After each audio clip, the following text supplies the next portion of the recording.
I'm with John Potter, who is a serial business starter and owner. Just for our audience, what do you do? Because it's a huge range of things. It's quite amazing.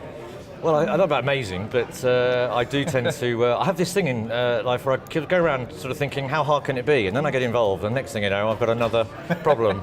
And as we know, no business, in any line of business, they're never easy. And whenever you get into something, it seems like, oh, I can do that. And then you get sucked in, and before you know it, you're now, I'm sort of, Potter's Resort in Norfolk, which is a 5-star resort set by the sea. It's like a cruise ship that doesn't go anywhere, basically. And because of that, I then got into cruise software. I now run about 150 plus cruise ships and all their software for the reservation systems on land and the property management systems on board, and then the CRMs, which has got me a very broad sort of, I suppose, view of travel. Right. And I got into tour operations, then I got into an app to travel agency and restaurants, and that's kind of keeps me busy. That's a hell of a lot there. Well, so you came today here to talk. I thought it was a great presentation, really engaging about how we need to get better at measuring what customers think. And I think you made some really good points about data and how valid it is, especially because a lot of the time you're just getting the people that are super angry or super interested in your brand. If you're using the long form survey, that's all you get. I think what I was trying to do is say that we need a better way of building relationships. I was really talking about a new relationship era with GDPR forcing us to have a relationship in order just to be able to talk to them.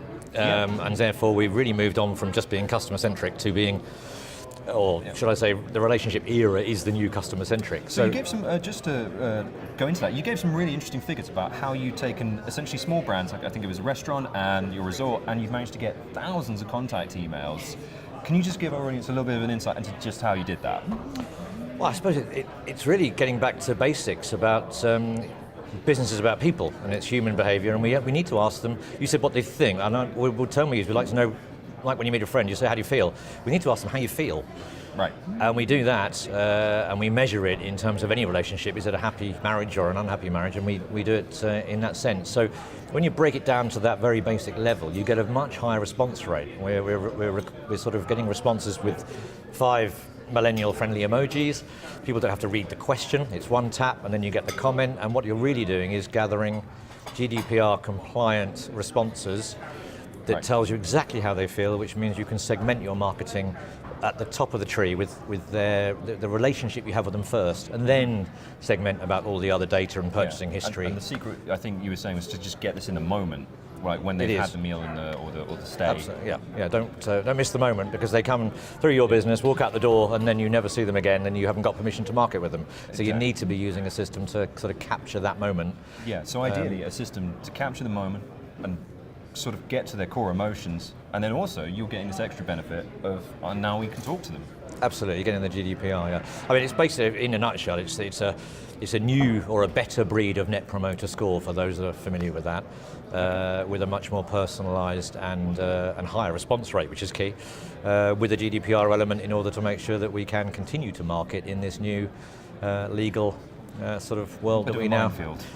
Minefield, but actually not such a big problem as that people are. I mean, if you go online, you think it's the end of the world for marketers, and reality is it's manageable. I think what it will do actually is it'll make the good marketers rise. The cream will rise to the top, and those who were spamming, who were buying lists and trying to basically shortcut the system and abuse people's trust, they will be the ones who suffer. So, as much as it is a bit of a handcuffing sort of exercise, in the long run, I think it will be good for those who, good for the actual customer, and also good for the responsible marketer. And we also had a great session directly on GDPR and advice at the conference.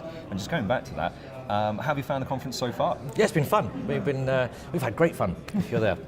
And we had a lovely dinner last night. And you had a free dinner. We also went on a pub crawl. I'm not focusing on the right bits, am I? No, those are the right bits. That's what I focus on. But there's been some very interesting people. I mean, you've had some Illuminatis of travel, of Europe.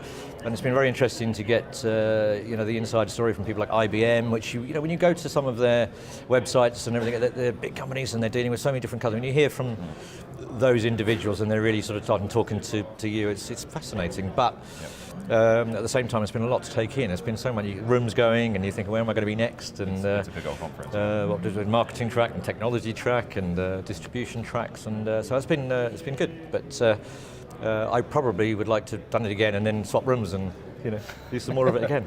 Well, fortunately, you can get all of our content video online, part of our database. But thank you to John Potter from Potter's Leisure. Thank you very much. Thanks for having us. Cheers.